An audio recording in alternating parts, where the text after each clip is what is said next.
네, 여러분 안녕하세요. 자, 이 비트코인이 역사상 신고가를 다시 한번 갱신하면서 굉장히 긍정적인 상승세를 보여주고 있고요. 트럼프 대통령은 파월, 즉 연준 의장에게 이 금리가 여전히 높다라면서 금리 인하에 대한 압박을 주고 있고, 그렇다 보니까 큰 소들은 비트코인을 쓸어담고 있고요. 미국 정부 분위기도 가상화폐 시장에 힘을 실어주면서 이제는 정말로 이 리플을 포함해서 알트코인 불장의 시간이 거의 다다랐다라고 보여지는 관점입니다. 관련된 사태와 방법과 어떤 이슈들인지 함께 살펴보도록 하겠습니다. 자, 뉴스를 보게 되시면 비트코인 신고가를 경신을 했고요. 비트코인이 사상 최고가를 경신했고, 자, 바이낸스에서 이제 전고점 11만 달러였죠. 그래서 여기를 돌파하고 지금 12만 달러까지 돌파하는 모습을 보여주고 있는데, 이번 신고가는 글로벌 가상자산 시장에 비트코인 투자 수요가 견조함을 보여주는 지표라고 얘기를 하고 있어요. 자, 여러분들 또다시 비트코인의 역사적 신고가를 갱신했는데, 그 이유에 대해서 제가 좀 크게 세 가지 정도로 아주 알기 쉽게 정리를 해보았는데, 먼저 첫 번째는 큰손 투자자, 즉 기관들이 엄청나게 비트코인에 돈을 쏟아붓고 있다는 점이에요. 미국에서 비트코인 ETF가 승인되면서 이제는 펀드죠. 이 펀드처럼 비트코인을 투자할 수 있게 되었는데, 그렇다 보니까 블랙록 같은 세계 최대 투자 회사들이 비트코인을 사들이고 있고, 최근에 ETF로 들어온 돈만 무려 여러분들 40조 원입니다.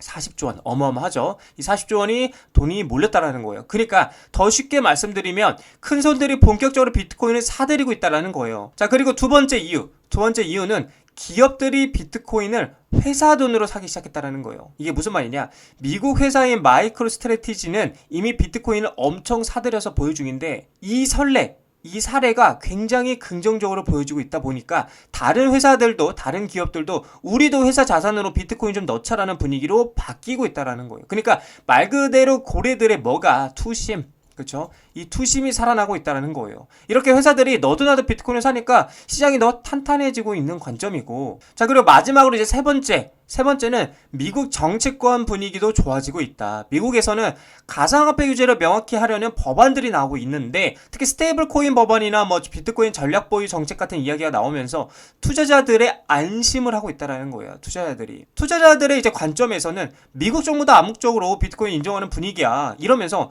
믿음과 신뢰, 즉 투심이 커지고 있다는 걸 얘기하고 있는 겁니다. 자, 그리고 또 중요한 게 뭐예요? 트럼프 기준금리 최소 3포인트는 더 낮춰야 된다고 얘기를 하고 있어요. 그러니까 트럼프 대통령이 또다시 금리가 높다라면서 금리 인하에 압박을 가기 시작했다라는 거예요. 자, 금리가 내려간다라는 거 쉽게 말해서 뭐예요? 돈이 다시 풀린다는 거잖아요. 그렇죠? 이 돈이 다시 풀린다는 얘기인데, 그렇게 되면 그 돈이 다 어디로 가요? 이제는 이 리플에게 쏠릴 가능성이 크다라는 겁니다. 자, 그렇다 보니까 이미 세력들과 고래들은 이걸 알고 분주하게 움직이고 있는 모습들을 보여주고 있는데, 리플 XRP는 써봤어? 이러면서 글로벌 대기업들이 이 XRP에 대해서 재무 다각화를 하고 있다. 그래서 올 하반기에 XRP가 투기 자산을 넘어서 고효율 유동성 도구로 보상할 것이고요. 4억 7,100만 달러 규모로 투자 포착을 했고, 기업 재무관리 패러다임에 대한 변화가 예고되고 있고, 속도 빠르고 비용도 저렴해 규제 명확성 확보로 기관 투자들에게는 너무나도 매력적인 이 XRP다라고 지금 얘기를 하고 있어요.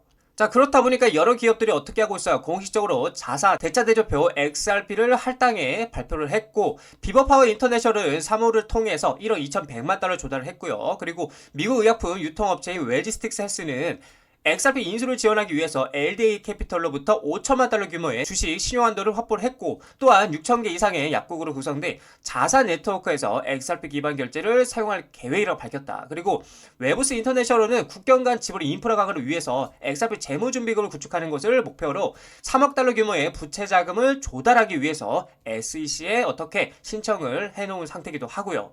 그렇다 보니까 메사리는 기업이 XRP 재무준비금에 할당할 총 금액이 현재 얼마예요? 4억 7,100만 달러를 넘어섰다고 분석하고 있다라는 거죠. 이 돈의 흐름, 그리고 뭐예요? 또 수급, 그쵸? 이 수급을 파악할 줄 알아야 된다고 제가 말씀을 드리고 있어요. 이 많은 기업이 이 많은 돈으로 리플을 사모으고 있다는 건 그만큼 리플의 전망이 굉장히 긍정적이게 보고 있다는 관점이라고 제가 말씀드렸죠. 자, 그래서 우리는 돈의 흐름의 구조와 흐름을 이해하고 리플에 투자해 나가셔야 된다고 말씀을 드리고 싶어요.